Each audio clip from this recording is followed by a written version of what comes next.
is the setup I used to have for my traveling fiddle.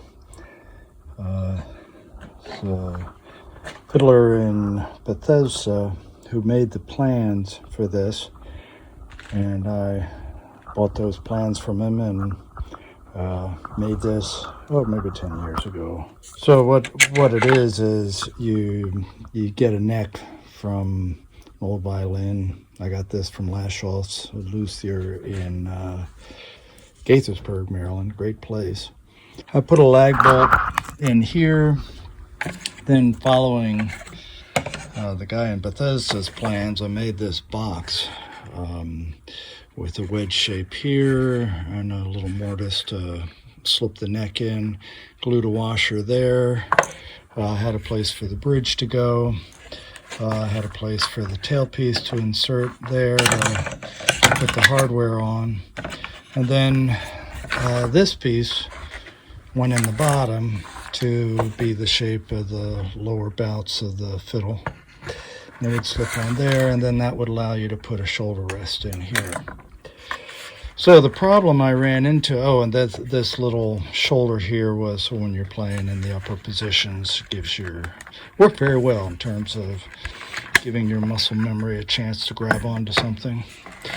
The problem was if I left it under tension for any length of the time, see, this is set up so you could hold the strings down. This was one of his ideas. I thought was great.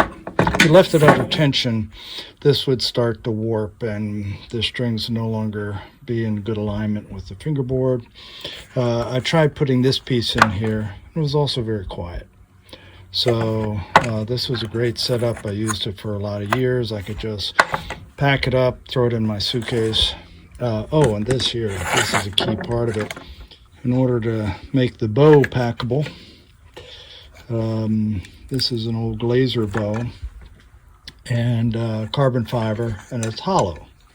So I cut it on the bias like this, and then this, where it was cut, just glued a dowel on one side, and that way you could just unscrew, take off the frog, put it together, and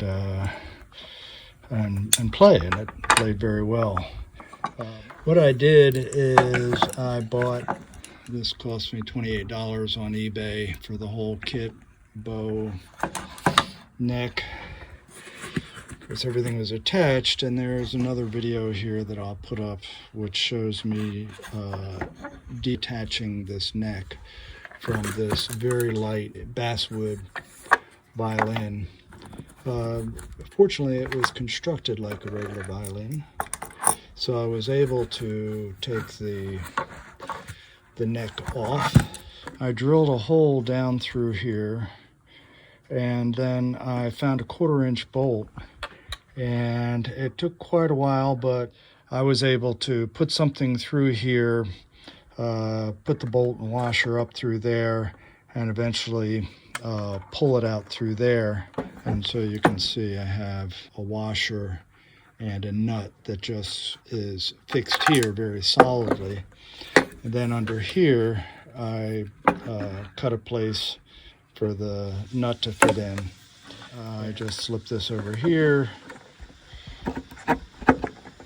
slip that on there, put my wing nut on there, tension it down, and then, just assemble the violin. I just put a flathead screw here, wood screw, drilled it out so I could screw it down totally flush, but then I could bring it up and I could fine tune it depending on what it takes. So here's the assembled fiddle. You can see the back, a little chewed up there, around there, got some blemishes, but hey, this is just a packable travel fiddle. Fit in a carry-on bag. And let's see, this is the assembled bow. You can see the joint right there. This is how it sounds.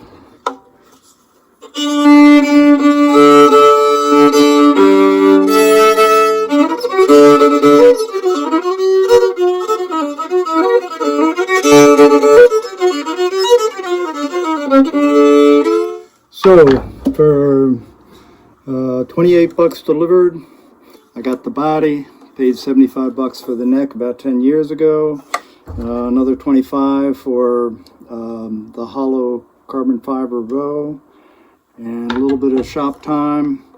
I did get a new set of strings. I didn't use the strings that came with the neck I took off.